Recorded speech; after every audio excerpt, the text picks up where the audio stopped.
Hello friends, आपल्या सर्वांची आवडती मालिका वचन दिले तू मला या मालिकेच्या आजच्या शनिवार 8 ऑगस्टच्या एपिसोडमध्ये एकानंतर एक धमाकेदार ट्विस्ट आले आहेत. फ्रेंड्स, आजचा एपिसोड खूप भारी होता.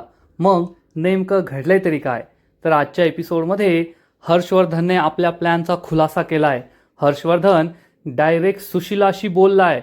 सुशिलाला फोन करून त्याने सांगितलं की तुला पहिल्या भेटीतच मी माझं काम करायला सांगितलं होतं, पण तुला ते जमलं नाही. मग तुझ्या मुलीला मला हाताशी घ्यावं लागलं. तिने आजारपणाचं छान नाटक केलं. तू आता ऊर्जाला त्या फॅक्टरीमध्ये घेऊन जा, पुढचं मी पाहून घेईल. आणि ऊर्जाला असं वाटतंय की सुशिला खरी, तिची मुलगी सोनाली खरी, पण हा सगळा हर्षवर्धनचा प्लॅन आहे हे काही ऊर्जाला माहीत नाहीये. आणि ऊर्जा या प्लॅनमध्ये अडकत चाललीये. आणि ऊर्जा त्या फॅक्टरीमध्ये पोहोचणार आहे जेथे तिच्या हातून विक्रांतचा खून होईल. मग हे सगळं नेमकं घडलं तरी कसं, हे जाणून घेण्यासाठी हा व्हिडिओ शेवटपर्यंत नक्की पहा. फ्रेंड्स, आजच्या एपिसोडच्या सुरुवातीलाच तीर्थाचं सेशन सुरू होतं. डॉक्टर आणि ऊर्जा तिथे बसलेले असतात. आणि मग डॉक्टर तीर्थाला विचारतात, तीर्था, आता तुझी लाडकी वहिनी ऊर्जा येथे आहे, सेशन सुरू करूया? तर तीर्था म्हणते, हो डॉक्टर, माझी वहिनी येथे आली ना, मला आता सेशनमध्ये बसायला काहीच प्रॉब्लेम नाही आहे. हे ऐकून ऊर्जा खुश होते. डॉक्टर विचारतात, जेव्हा जेव्हा ऊर्जा तुझ्या आजूबाजूला असते तेव्हा तुला कसं वाटतं? तीर्था सांगते, डॉक्टर, जेव्हा जेव्हा ऊर्जा वहिनी माझ्या आजूबाजूला असते तेव्हा मला खूप कम्फर्टेबल वाटतं. तेव्हा मला अजिबात भीती वाटत नाही. तेव्हा मला असं वाटतं की माझ्या आजूबाजूला तर विक्रांत जरी असला ना, तरी त्याची नजर वर करून पाहण्याची हिंमत नाही आहे माझ्याकडे. मला खूप सेफ वाटतं. त्यामुळे मला प्रत्येक वेळेस ऊर्जा वहिनी माझ्याबरोबर हवी आहे, या सेशनमध्ये सुद्धा. हे ऐकून ऊर्जाला आनंद होतो. डॉक्टरसुद्धा खुश होतात की आता ऊर्जा आली आहे तर तीर्था ही मनमोकळेपणाने बोलतीये. आणि मग डॉक्टर हे तीर्थाला म्हणतात, चल तीर्था, आपण ना आता एक एक्सरसाइज करूया. या एक्सरसाइजचा तुला खूप फायदा होईल, करशील ना? तीर्था हो म्हणते. आणि मग डॉक्टर तिला एक्सरसाइज सांगतात. तीर्था, डोळे बंद कर. पण या विचाराने तीर्था खूप घाबरते. पण ऊर्जा तिला म्हणते, कर डोळे बंद. डॉक्टर तीर्थाला डोळे बंद करायला सांगतात. तीर्था डोळे बंद करते. मग डॉक्टर म्हणतात, लांब श्वास घे. तीर्था लांब श्वास घेते. आणि मग डॉक्टर आपली एक्सरसाइज तिला सांगतात. हात एकमेकांवर चोळ, मग डोळ्यावर, चेहऱ्यावर ठेव. आणि तीर्था हे सगळं करते. डॉक्टर विचारतात, आता कसं वाटतंय? तीर्था सांगते, डॉक्टर, आता खूप छान वाटतंय. हे ऐकून डॉक्टरांनाही आनंद होतो. आणि मग डॉक्टर तीर्थाला समजावून सांगतात, तीर्था, यानंतर तुला कधीही भीती वाटली, असं वाटलं की तुझ्याजवळ कुणी येतंय, तुला कुणी पकडण्याचा प्रयत्न करतोय, तुला त्रास होईल, अशा वेळेस तू नेहमी ही एक्सरसाइज करत जा, तुला बरं वाटेल. आणि जरी तुझ्याजवळ ऊर्जा वहिनी नसली तरी असं इमॅजिन करायचं की ऊर्जा वहिनी तुझ्याजवळ आहे आणि मग तुला ते नक्की जमेल. तीर्था यासाठी हो म्हणते. तेवढ्यात विजया आणि कुमुदिनी आजीसुद्धा तेथे येतात. डॉक्टर ऊर्जाला सांगतात, आज वेळ कमी होता म्हणून आपण घाईघाईमध्ये आपलं हे सेशन उरकलं, परंतु 2 दिवसानंतर आपण पुढचं सेशन घेऊया. तेव्हा त्या सेशनमध्ये मला ऊर्जा तू पूर्ण वेळ हवी आहे. ऊर्जा म्हणते, सॉरी डॉक्टर, माझं खूप महत्त्वाचं काम होतं म्हणून आज मला यायला उशीर झाला, पण पुढच्या सेशनला मी पूर्ण वेळ असेल. डॉक्टर म्हणतात, ठीक आहे. तर तीर्था म्हणते, नाही डॉक्टर, जरी ऊर्जा वहिनीला तिच्या कामामुळे यायला जमलं नाही तरीसुद्धा मी सेशन अटेंड करेल. ऊर्जा वहिनी माझ्याजवळ आहे असा विचार करून मी सेशनला बसेल आणि तुम्ही जे सांगाल ते करेल, एक्सरसाइजसुद्धा करेल. हे ऐकून डॉक्टर खुश होतात आणि म्हणतात, ठीक आहे, मग येते मी. डॉक्टर आणि आजी तेथून निघून जातात. तीर्था खूप खुश होते. ऊर्जाला घट्ट मिठी मारते. आणि या दोघींचीही एकी पाहून विजयाचा मात्र चांगला जळफाट होतो. ती खूप चिडते. थोड्या वेळानंतर रात्र होते आणि शौर्य त्याच्या बेडरूममध्ये बसलेला असतो, त्याचं काम करत. तेवढ्यात ऊर्जा रूममध्ये येते, त्याला पाणी आणून देते आणि विचारते, शौर्य, तू अजून काम करतोयस का? पण शौर्य खूप नाराज असतो, ऊर्जावर चिडलेला असतो. त्यामुळे तो ऊर्जाशी अबोला धरतो, ऊर्जाशी काही बोलत नाही. ऊर्जाला ही गोष्ट समजते.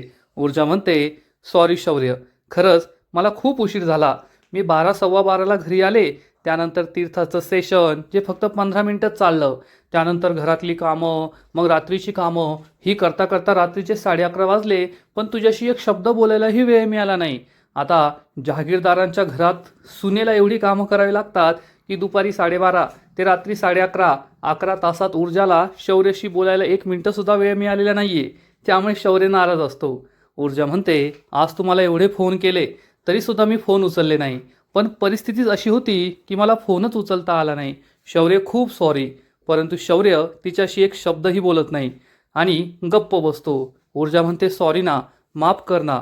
शौर्य म्हणतो, लावली ना तू हजेरी, आता जा. कारण तुला तीर्थाबरोबर झोपायला जायचं असेल, येथे पाण्याचा ग्लास आणून ठेवला, हजेरी लावली का मग कोण नवरा कोण शौर्य काही घेणं देणं नाहीये. दिवसभर कामाला बाहेर गेली की तिकडेच केसेसमध्ये रम्मान, कोण नवरा कोण शौर्य. त्याचा फोन उचलायचं सुद्धा तुला भान राहत नाही. मग कशाला ही नाटकं करतेस. सॉरी म्हणणं हे म्हणणं. ऊर्जाला खूप वाईट वाटतं. ऊर्जा म्हणते, थांब आता मी ना उठाबशाच काढते. असं म्हणून ऊर्जा चक्क उठाबशा मारायला सुरुवात करते. त्यामुळे शौर्याला वाईट वाटतं. शौर्य उठून उभा राहतो आणि ऊर्जाला थांबवतो आणि विचारतो, हे काय करतेस तू. ऊर्जा म्हणते, मी खूप चुकले ना, मी तुझा फोन नाही उचलला, मग शिक्षा तर भोगावीच लागणार. शौर्य म्हणतो, ऊर्जा तू माझा फोन उचलला नाही म्हणून मी नाराज नाहीये, तर मला तुझी खूप काळजी वाटत होती. तू कोठे आहेस, काय करतीयेस हे मला तू कळवलं नाही, म्हणून मला भीती वाटली आणि म्हणून मी तुझ्यावर चिडलोय. सगळ्यात आधी तर तू मला हे सांग की फोनवर मला कोणाची किंचाळी ऐकायला आली होती.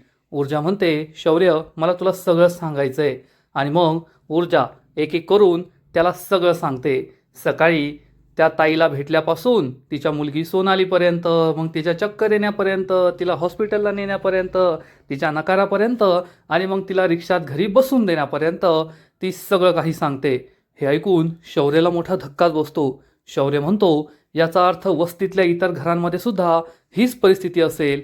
ऊर्जा म्हणते, हो शौर्य, आणि म्हणूनच मला असं वाटतंय की जर सोनालीची ही अवस्था असेल आणि जर मी तिला मदत करू शकत नसेल, तिला न्याय मिळवून देऊ शकत नसेल, तर माझ्या या वकिलीच्या सनदीचा काय फायदा, डिग्रीचा काय फायदा. तुला सुद्धा असंच वाटतंय ना की मी ही केस लढावी. आणि तेवढ्यात हर्षवर्धन तेथे येतो. तो बाहेरून सगळं ऐकत असतो आणि त्याला एकदम क्लिअर ऐकायला येतं. आणि शौर्य म्हणतो, हो ऊर्जा, तू ही केस लढायला हवी.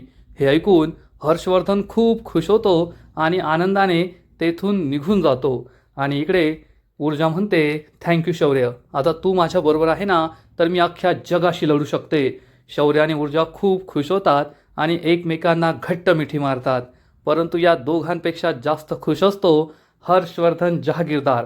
हर्षवर्धन त्याच्या रूममध्ये येतो. त्याच्या चेहऱ्यावर एक विचित्र स्माईल असते. तो आपला बुद्धिबळाचा पट पाहतो आणि लगेच त्याला एका व्यक्तीचा कॉल येतो. हर्षवर्धन फोन उचलतो आणि विचारतो, तुला आत्ता वेळ भेटलाय का मला कॉल करायला. दुपारपासून मी तुला कॉल करतोय. आणि समोरून एक बाई असते. ती म्हणते, सॉरी साहेब, मी सकाळी ऊर्जाला भेटले, मी माझा फोन नेला नव्हता आणि त्यानंतर घरी आल्यावर मला झोप लागली, माझा डोळा लागला. हर्षवर्धन चिडून म्हणतो, जोपर्यंत काम होत नाही तोपर्यंत झोप यायला नाही पाहिजे. येथे मी 4 दिवसांपासून नाही झोपलोय आणि तू झोपतीयेस. आणि मग आपल्या समोर येते सोनालीची आई सुशिला. सुशिला ही खोटाडी आहे, हा संशय आपल्याला आधीपासूनच होता आणि आता ते पक्क झालंय, कन्फर्म झालंय. आणि सुशिला म्हणते, पण ऊर्जाची झोप मी चांगलीच उडवली आहे. हर्षवर्धन चिडून म्हणतो, तुला असं वाटतंय तू तुझं काम केलंय. तुझं हे काम आहे ना पहिल्या भेटीतच व्हायला पाहिजे होतं, परंतु तेव्हा तुला हे काम जमलं नाही, म्हणून तुझ्या मुलीची मदत घ्यावी लागली आणि तुझ्या मुलीने चांगलं काम केलं म्हणून ऊर्जाचा विश्वास बसलाय की खरंच तुझी केस खरी आहे. तर सुशिला म्हणते, पण साहेब मी तुमचं काम केलंय, माझ्या कामाचं काय. हर्षवर्धन म्हणतो, तुला खरंच असं वाटतं का तू माझं काम केलंय. जोपर्यंत ऊर्जा त्या फॅक्टरीत जात नाही तोपर्यंत तुझं काम संपणार नाही. तर सुशिला म्हणते, साहेब ते काम सुद्धा होऊन जाईल, तुम्ही टेन्शन घेऊ नका. हर्षवर्धन म्हणतो, तुझं काम फक्त ऊर्जाला त्या फॅक्टरीपर्यंत पोहोचवण्याचं आहे. त्यानंतर पुढे काय करायचं ना ते मी माझं पाहून घेईल, ते मी आधीच ठरवलंय. सुशिला म्हणते, ठीक आहे साहेब, आणि ती फोन कट करते. मग हर्षवर्धन एकदम स्वॅगमध्ये त्याच्या खुर्चीवर बसतो आणि एक प्यादा आपल्या हातात घेतो आणि म्हणतो, ॲडव्होकेट ऊर्जा शिंदे, तुला काय वाटतं या संपूर्ण खेळातली राणी आहेस तू. नाही, हा खेळ माझा, ही चाल माझी आणि या खेळातली फक्त एक साधा प्यादा आहेस तू, कारण हा खेळ मी रचलाय. तुला असं वाटतंय की ही केस तू स्वीकारली आहे. नाही, ही केस मी तुला स्वीकारायला लावली आहे. कारण ही केस खोटी, सुशिला खोटी, सोनाली खोटी. फक्त खरं तेच जे फॅक्टरीत गेल्यावर घडणार. आणि हर्षवर्धन एखाद्या राक्षसासारखा हसू लागतो. ऊर्जा विरुद्ध त्याने खूप डेंजरस प्लॅन बनवलाय, ज्यामुळे ऊर्जा खूप मोठ्या संकटात अडकणार आहे, एवढं मात्र नक्की. आणि दुसरीकडे युवराज हा विक्रांतच्या अड्ड्यावर पोहोचतो आणि आतमध्ये येताच त्याला जबर धक्का बसतो, कारण विक्रांत कोठेही नसतो. युवराज विक्रांत, विक्की विक्की अशा हाका मारून मारून कंटाळतो, सगळीकडे शोधतो, परंतु तेथे कोठेच विक्रांत नसतो. त्यामुळे युवराजला खूप टेन्शन येतं आणि युवराज लगेच आमदार शिर्केला कॉल करतो. पाटोळेला झालेला सगळा प्रकार सांगतो की येथे विक्रांत नाहीये. आमदार शिर्केला टेन्शन आलेलं असतं आणि पाटोळे त्याला येऊन सांगतो, साहेब, विक्रांत साहेब युवराजच्या हातावर तुरी देऊन पळून गेले. हे ऐकून आमदार शिर्केला जबर धक्का बसतो. आमदार शिर्के विचारतो, असं कसं झालं? त्या ठिकाणी आपली माणसं तुम्ही पाठवली होती ना पाटोळे? पाटोळे सांगतो, साहेब, आपली माणसं तेथे गेली, परंतु कदाचित विक्रांत साहेबांना संशय आला, त्यामुळे युवराज तेथे पोहोचण्याआधीच ते तेथून पसार झाले होते. आमदार शिर्के म्हणतो, तो तेथून पसार झालाय की त्याला गायब केलाय, हे शोधून काढा. तर पाटोळे विचारतो, त्यांना कोण गायब करणार आहे? आपला सगळ्यात मोठा दुश्मन तर एकच आहे, हर्षवर्धन जहागीरदार. आमदार शिर्के म्हणतो, मग त्याला विचारावं लागेल, त्याला मी आत्ताच्या आत्ता फोन करतो. पाटोळे म्हणतो, नाही साहेब, त्याला विचारण्याआधी आपण विक्रांत साहेबांना शोधूया. आमदार शिर्के चिडून विचारतो, हे तू मला काय सांगतोय? कोण शोधणार आहे त्याला, तू का मी? पाटोळे म्हणतो, हो साहेब, मीच. आणि मग पाटोळे तेथून निघून जातो. आमदार शिर्के खूप चिडतो आणि म्हणतो, हर्षवर्धन जहागीरदार, जर माझ्या मुलाला गायब करण्यात तुझा हात असेल ना, तर मी तुला सोडणार नाही, एवढं लक्षात ठेव. माझा मुलगा कितीही नालायक असला तरी माझ्या काळजाचा तुकडा आहे आणि मी त्याला काही होऊ देणार नाही. म्हणजे एकीकडे हर्षवर्धन हा विक्रांतला उडवण्याचा विचार करतोय आणि इकडे आमदार शिर्के आपल्या मुलाच्या प्रेमात वेडा झालाय. आणि मग दुसरा दिवस उजाडतो. ऊर्जा ही तिच्या रूममध्ये असते आणि तिच्या कामांना सुरुवात झालेली असते. तिची घाई गडबड सुरू असते. ऊर्जा तिच्या वर्क डेस्कवर बसते, तिच्या डायरीमध्ये चेक करते. या डायरीमध्ये 4 प्रश्न लिहिलेले असतात. फॅक्टरीचं नाव, पत्ता, मालक आणि पुरावा. परंतु यापैकी कोणतीही माहिती तिला नसते. ऊर्जाला खूप राग येतो आणि ऊर्जा म्हणते की माझ्याकडे 4 प्रश्न आहेत, परंतु या 4ही प्रश्नांची उत्तरं माझ्याकडे नाही आहेत. असं असेल तर मी कशी केस लढणार, काय करणार, हा सगळ्यात मोठा प्रश्न तिच्यासमोर असतो. आणि मग ऊर्जा ही स्वतःहूनच वेगवेगळ्या फॅक्टरींचा पत्ता शोधण्याचा प्रयत्न करते, परंतु ती फॅक्टरी नेमकी कोणती असेल हेच तिला कळत नाही. ऊर्जाला खूप टेन्शन आलेलं असतं आणि तेवढ्या शौर्य तेथे येतो, ढॅन चहा घेऊन. ऊर्जा विचारते, काय झालंय? शौर्य म्हणतो, गुड मॉर्निंग मिसेस बायको. ऊर्जा त्याला गुड मॉर्निंग म्हणते आणि ऊर्जा शौर्याकडे वळून सुद्धा पाहत नाही. बिचारा शौर्यच तिच्या प्रेमात वेडा झालाय, ऊर्जाला त्याचं काही देणं घेणं नाहीये. शौर्य म्हणतो, काय यार, मी तुझ्यासाठी एवढा गरमागरम चहा सकाळी सकाळी घेऊन आलोय आणि तू माझ्याकडे पाहत सुद्धा नाहीये. चहाचं नाव ऐकून मात्र ऊर्जा भलतीच खुश होते आणि म्हणते, चहा, याला म्हणतात नवरा. सकाळी ज्या गोष्टीची सगळ्यात जास्त गरज आहे ती गोष्ट तुम्हाला आणून दिली आहे. आणि ऊर्जा ही त्याच्याकडून चहा घेते आणि त्याच्या शेजारी न बसता पुन्हा एकदा आपल्या डेस्कवर जाऊन बसते आणि म्हणते, शौर्य, सकाळपासून मला चहा प्यायचा होता, परंतु तीर्थाची कामं, मग घरची कामं, यात मला वेळच मिळाला नाही. आता जेव्हापासून ऊर्जा सून म्हणून आली ना, तेव्हापासून विजयाने सगळ्या नोकरांना, मोलकऱ्यांना हकलून दिलंय. आता ऊर्जा एकमेव घरची मोलकरीण दिसतीये जी घरची सगळी कामं करत असते. घरची कामं सोडून ती दिवसभर काहीच करत नाही. ऊर्जा मस्त तिचा चहा एन्जॉय करते आणि शौर्य मात्र नाराज होतो आणि म्हणतो, तुला फक्त चहा हवा होता, तुला नवऱ्याचं काही देणं घेणं नाहीये. शौर्य तोंड फुगून बसतो. ऊर्जाला तिची चूक कळते आणि ऊर्जा ही शौर्यजवळ येऊन बसते आणि म्हणते, सॉरी शौर्य, मला कळतंय आजकाल मी तुला बिलकुल वेळ देत नाहीये. माझा संपूर्ण वेळ तीर्था आणि सुशीलाताईंच्या केसमुळे जातोय आणि मी तुला काहीच वेळ देत नाहीये. पण आता तू सुद्धा समजून घे ना. शौर्य म्हणतो, मिसेस बायको, मी सगळं समजून घेतोय, कारण तुम्हाला नवऱ्याची आठवणच येत नाही. आपलं लग्न झालंय, आपला एक नवरा आहे, त्याला सुद्धा आपण वेळ द्यायला हवा. दिवसभरात तुझ्याकडे 5 मिनिटांचा सुद्धा वेळ नसतो. बरंय, आज त्या तीर्थाचं सेशन नाहीये, नाहीतर तिचं सेशन असतं ना, तर हा 5 मिनिटाचा वेळ सुद्धा आपल्याला मिळाला नसता. त्यात चहासुद्धा मीच तुझ्यासाठी करून आणला म्हणून तू माझ्याशी बोलतीये, नाहीतर तुला तेवढा सुद्धा वेळ मिळाला नसता. ऊर्जाला काय बोलावं ते कळतच नाही आणि मग शौर्याचा ड्रामा सुरू होतो. शौर्य उभा राहतो आणि म्हणतो, हे परमेश्वरा, काय पाप केलंय मी? लग्न करून मी पाप केलंय का? कारण जेव्हा आमचं लग्न झालं नव्हतं तेव्हा सुद्धा आमच्याकडे वेळ होता.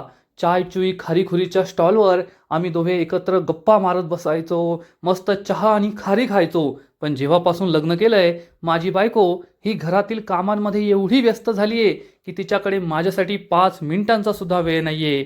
हे परमेश्वरा, काय फायदा एवढी सुंदर बायको असल्याचा, नेहमी तिच्या बरोबर असल्याचा? काय फायदा? यापेक्षा तर मी एकटाच बरा होतो, लग्नाआधीच बरा होतो. जेव्हा मी तिला त्या स्टॉलवर जाऊन भेटायचो, आम्ही तासनतास गप्पा मारायचो.